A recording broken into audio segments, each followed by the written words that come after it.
Aj Mile, pobegu ti zec, a? Pozdrav narode, dobrodošli na moj kanal. Za one koji ne znaju, ja sam Radoslav. Današnji domaćin u Kisaču je moj drugar Goran i sa njim ćemo razgovarati o ovom aktualnom trenutku u poljoprivredi.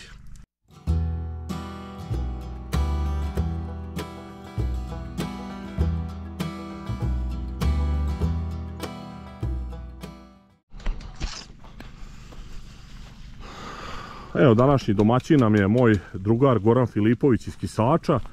Nalazimo se u njegovom voćnjaku i sada ćemo pričati malo o aktualnom trenutku u poljoprivredi i o aktualnim radovima koje on obavlja u ovom voćnjaku. Kao što možete vidjeti, ima da se reže, proređuju se plodovi. Pozdrav narode, već se znamo, snimali smo.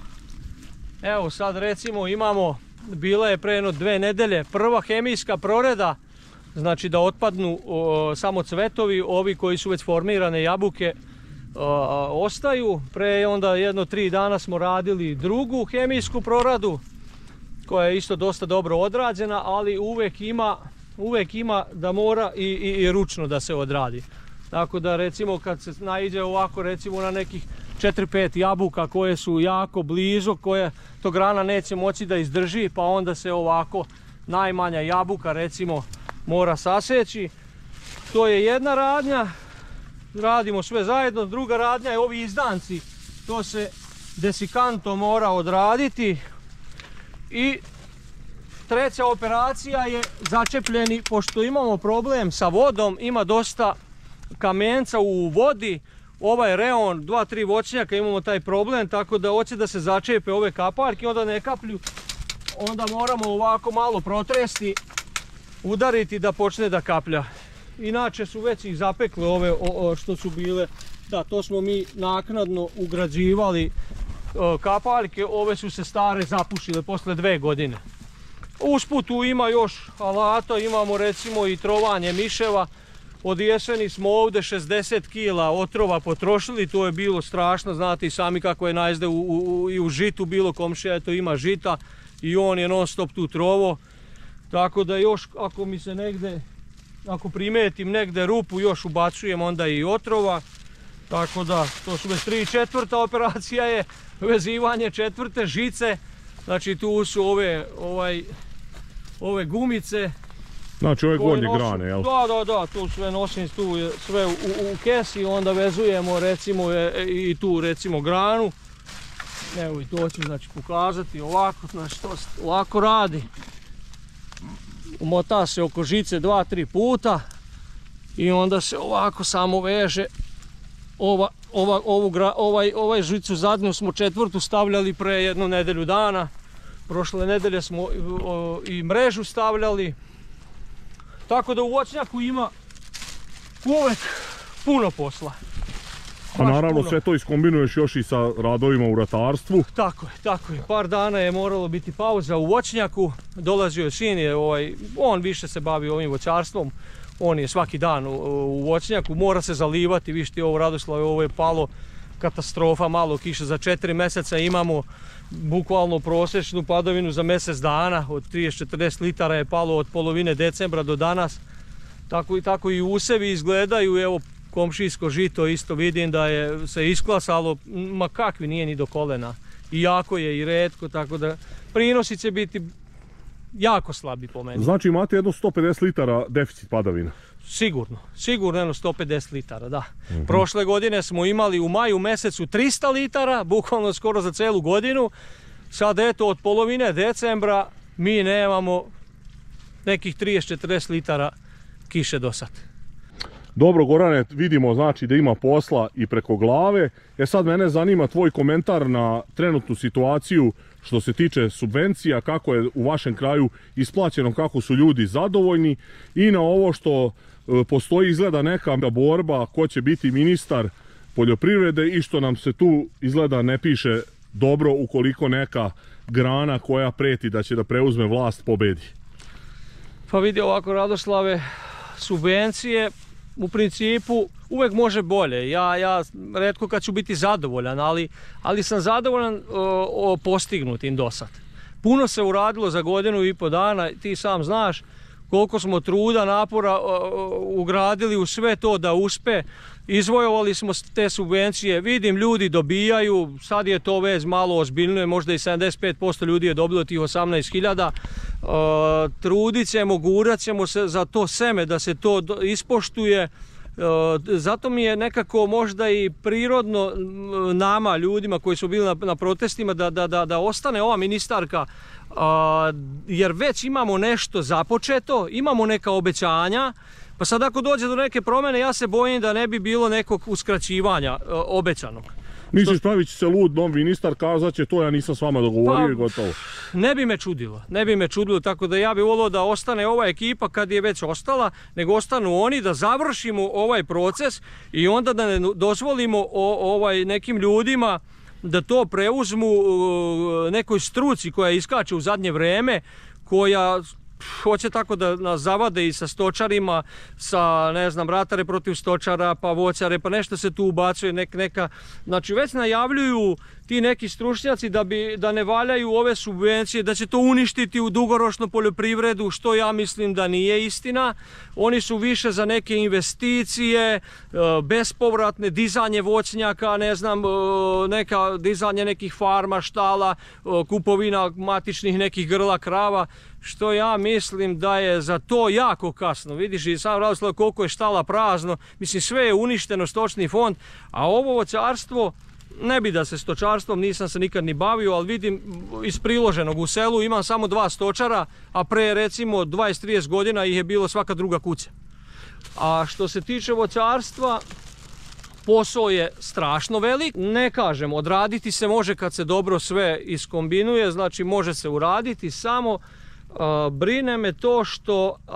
Nemamo tržište, znači mi možemo sve da proizvedemo i u stočarstvu i u voćarstvu, a tržište nije rešeno, a oni nas teraju znači u te bezvezne investicije koje, pitanje je kako će se rešiti, kome ćemo prodati tu robu, jesi na to mislio? Pa mislio sam na to, vamo ti dam lupam, ako su oni na to mislili, besplatno voćnjak, ali onda se ti slikaj s tim jabukama i traži sebi kupce i ne znam šta, a meni to nekako ne paši. Ja sam prošle godine imao iskustvo da sam prodavao jabuku prvu klasu od 42 dinara, drugu klasu od 26 dinara, koja je posle završila u marketima odmah sutradan. Moja lično jabuka, moja firma, moja zadruga, samo u drugoj opštini, nekih 100 km odavde, po recimo 129 dinara. I mene sad interesuje, kad sam ja znam šta sam sve uložio u ovaj voćnjak do tih 42 dinara, ne kažem, ostalo je, nisam bio dužan, ko recimo na nekim ratarskim kulturama smo dužni. Ovdje nisam ostao dužan, imali smo neku solidnu zaradu, ali me interesuje šta onda imaju ovi ostali što imaju samo prevoz i imaju troduplo veću zaradu nego proizvođač. Da, a mi tu imamo 30 prskanja, imamo branje nadničara, 80 nadničara 2-3 dana, imamo, sve to košta, Radoslav, imamo kredit za taj voćnjak, otplaćujemo tu mrežu, tu sadnicu, te stubove, sve. Država, ja ne kažem, je nama dala 50% povrata, ali tih 50% povrata smo mi potrošili opet u voćnjak, jer tu nije uračunato, znači, bageri, zakopavanje stubova, ogromne nadnice, sadnja tih voćki, širenje mreže, stavljanje žice. Samo jedna ova žica za ovaj naš voćnjak od 1,5 hektara košta 1000 evra. Samo jedna žica. Nama treba sljedeće godine 5 stavljati već. Razumeš? Tako da stalno nas nešto to primorava. Moraš atomizer kupiti jer ne isplati ti se da ti neko radi usluge, tako da smo i atomizer kupili, pa traktor smo morali kupiti jer nismo se ovim bavili.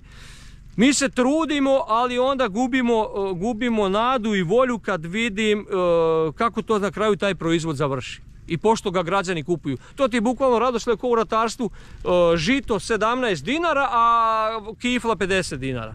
Treba da se, ti stručnjaci da se pozabave berzom.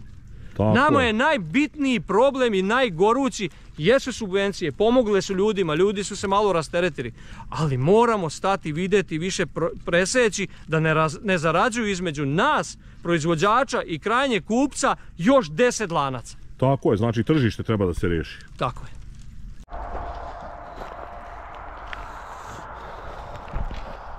I šta smo rekli, Gorane, gdje se sad nalazimo, šta je ovo? Ovo je kod mog velikog prijatelja Vlade.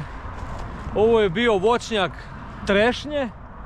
Ja mislim da mi je rekao 10 godina da su bile trešnje stare. Od tih 10 godina ukratko je ovako mi objasnio. 3 godine je bio u plusu, jedno 4 godine su smrzle, a jedno 3 godine je bila otkupna cena manja nego što su nadničari zaradili. Tako da mu se nije isplatilo i na kraju eto, moglo je još nekih 7-8 godina po papirima te voćke su mogle da rađaju, ali kaže nema više ni živaca ni volje, tako da se razočarao. I eto, izvadio je pre 2 mjeseca trešnje, skinuo komplet je bilo i zaštitna mreža od grada, znači stubovi, sve je rasprodao i koliko vidim kukuruz je već i posijan. Da, ali boga mi ovdje će teško nići. Pa, zato što je to oranje prolećno, to će sad već biti. Čekaj, ovo je sad izvanredan primjer investicione proizvodnje, investicija u poljoprivredu, jel? Pa ja znam da je dečko vredan i da sigurno nije manjkalo nešto, niti struke, niti rada, nego jednostavno otkup. To što mi govorimo, džabe nama investicije, ako mi nemamo plasman i ako mi nemamo gde te trešnje, jabuke, višnje, bilo šta da prodamo. Evo, usput smo naišli na vrlo zanimljivu, ali tužnu sliku. Samo čovjek je otišao s njive. Evo, pogledajte kako izgleda pšenica. Znači, to se redovi provide. Ona je odbacila bokore i spoljne lišće zato što je ogroman deficit vlage. A evo, Goran će nam sad reći šta se ovdje u stvari dešava. Nemam pojma, prijatelj me sad nazvao kao video da prolazimo tude. Kaže, stanite, snimite da vide ovi i struka i nauka i država šta su elementarne nepogode. Evo, suša, to što smo pričali, za 4 mjeseca padavina, bukvalno 36 litara. Evo, pukotine, žito se suši od dole. Evo, jel to? Da, nema razvijenog korena, gotovo. Klazna, 10 zrna. Po mojoj gruboj procjeni ovo ne može dati, Radoslave, tonu po jutru, nema šanse. Plafon. I znači, misliš, čovjek je ovo pokosio i šta će sad za... Sad će, on ima ovce. Aha. On će sad ovo da barem nešto iskoristi. Da, ovu zelenu masu. Jer ono što oni obećavaju, cena na tržištu, ako bude tu nekih 18 dinara, ako ovo rodi tonu, to je 18.000. Treba još 2 put prskati, sad u klas, fuzarijum, jel? Treba kombajn platiti, čovjek nema kombajn, tako da je izračunao da će mu ovako barem bale neke. Nešto će imati, da. Ali nema tu ni mase. Nema ni mase, kako mase kad je to, evo, nema tu ništa. Sam, nema do kolena, nije tu, može katastrofa. Biti po jutru 30 bala. Evo vidite šta ljudi rade, znači čovjek će vjerovatno ovdje pokušati da poseje neku ovu prolećnu kulturu, da li suncokret ili kukuruz. Kako će to uspjeti na ovu sušu, na ovu katastrofu? Ja bih se samo još nadovezao, Radoslavi, opet se vraćamo na ono da je bolje sedeti ispred prodavnice i piti pivo i ništa ne raditi. Jest, to jest. Evo vidite, znači i usput ne treba nikakva šta se sve dešava u realnom vremenu, koja je katastrofa. Kod nas, pokazao sam, ima još i gorih pšenica od ovoga, verovatno i ovdje ima, nije dobro. Evo, čuli ste razmišljanje jednog domaćina koji se bavi sa 2 grane poljoprivrede, znači nije usko vezan ni za ratarstvo, ni za samo voćarstvo.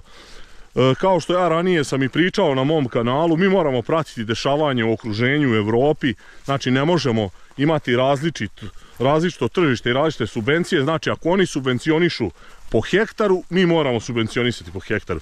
Tu nema nikakve rasprave. Ja ću vam sada ovdje postaviti primjer nekih subvencija u Hrvatskoj koje su trenutno na snazi, pa ćete vidjeti koliko se subvencioniše. Znači ima raznih dezinformacija u našim medijima da mi imamo sad neke ogromne subvencije, to su gluposti. Nama bi najviše odgovaralo da je slobodno tržište i da se normalne cene naših proizvoda formiraju i da mi možemo da živimo od cena naših proizvoda. Trenutno takva slika nije u Europi, znači živi se malte ne od subvencija i ne dolazi u obzir da se ovdje nešto pametuje, izmišlja topla voda. Čim u Europi promenu situaciju, znači ako se prestane subvencionisanjem, cene odu gore, nama će to prvima odgovarati. Znači to je to što se tiče ovog, vidjeli ste i ovaj voćak drugi koji je povađen, vidjeli ste komplet situaciju i što se tiče voća i subvencija, to bi bilo to za ovaj prilog. Vidjeli ste ovaj izveštaj iz Kisača, vidjeli ste prvi prilog. Meni malo kada se sve sleglo u glavi, moram reći da nisam optimista kao Goran i mislim da će nas 100% izvarati, posebno za ovo seme, za ovih obećanih 17.000, od toga neće biti ništa, ili će tu biti neka caka i neka prevara. Njihovi jeste posao da lažu, mažu i mislim da se to neće dobro završiti. Sad što se tiče drugog predloga, tu moram da objasnim o čemu se radi. Mi smo na protestima tražili da ove subvencije budu direktno plaćanje bez ikakvog zahteva, znači po automatizmu, da se isplati tih što smo mi tražili 300 evra, i tu je, koliko se ja sećam, bilo neko objašnjenje da po nekom zakonu u upravnom postupku to ne može tako, da mora, kada se dobija od države te neke pare, da mora da se podnese zahtev. I tako smo sada došli u ovu situaciju koja je sad zaista neverovatna. Ja sam se nadao da ću uspeti da vam pustim ili da snimim nekog kome se desi ovaj problem koji ću vam sad predstaviti, a to je da ima ljudi koji nisu dobili subvencije zato što su zakasnili, zaboravili da podnesu, desilo se raznorazne neka čudne stvari. Naravno, bilo je onih koji nisu uspeli uopšte da registruju gazdinstvo gde je neko preminuo, pa su isto imali sličan problem, nisu uspeli da podnesu zahtev, ali ovde je interesantno, ovo su ljudi koji su uspeli redovno, recimo, da preregistruju gazdinstvo. Imam, znači, oko 40 takvih ljudi. Ali nisam uspeo sad nijednog da obezbedim, znači ljudi, sramota ih je valjda da pričaju o tome kako su tu pogrešili ili šta, niko mi se ne javlja. Nisam uspeo da obezbedim nijedan intervju ili izjavu nekog od tih ljudi i uglavnom oni su, pokušali smo da podnesemo, da vidimo da li mogu da neki dodatno podnesu zahtev za subvencije i naravno tu je odbijeni smo, ništa od toga nema. I sad interesantna stvar je kako je to razjašnjeno, da nije moguće da se po automatizmu isplaćuje, a ja ne znam da li se vi sećate, pre nekoliko godina uopšte nismo ni podnosili zahtev, ništa, isplaćene su nam bile subvencije, sad ne sećam se kolike su bile, nešto malo je bilo, isplaćene su nam bez zahteva. A ako im ne odgovara, onda mora da se poštuje zakon i onda se traži neka začkoljica kako bi nas prevarili i kako ne bi isplatili i ispunili svoje obaveze. Uglavnom, ovi ljudi će najvjerovatnije ostati bez subvencija. Sad ne znam, tu da navedem primere tih 40 ljudi koji mi se javilo, većina njih je zaboravila. Mislila je da kada je obnovila gazdinstvo da je to da će po automatizmu biti isplaćene subvencije. Nažalost, to se nije desilo. Dobar deo njih je čak odnelo, ima par njih koji su odneli u poljoprivrednu stručnu službu, pa se tamo nešto desilo. Ovi su se zbunili, zagubili i nisu podneli. Imam jedan čovjek mi se javio koji je pokušao da podnese zahtev, međutim nešto, da li je prekinula se veza na internetu, nemam pojma, kaže da je mislio da je podneo, na kraju to nije prošlo, tako da ima raznih primjera, ali uglavnom ljudi su ostali ovu godinu bez subvencija. Toliko u ovom prilogu, tu neću mnogo da vam dužim, rekao sam, mislim da će to biti mnogo duže, da ću imati baš izjavu nečiju, nažalost to nisam uspeo da obezbedim. Uglavnom, nadam se da neću biti u pravu što se tiče ovih 17.000 za seme. Nadamo se skoku naših cena, znači ne pomažu nama nikakve subvencije ukoliko cene budu ovako očajne. Šta drugo da kažem? Toliko za ovaj klip, nadam se da vam je bilo zanimljivo. Ako do sada niste zapratili moj kanal, zapratite, ostavljajte lajkove, komentare, delite moje video snimke. Vidimo se u sljedećem klipu. Pozdrav!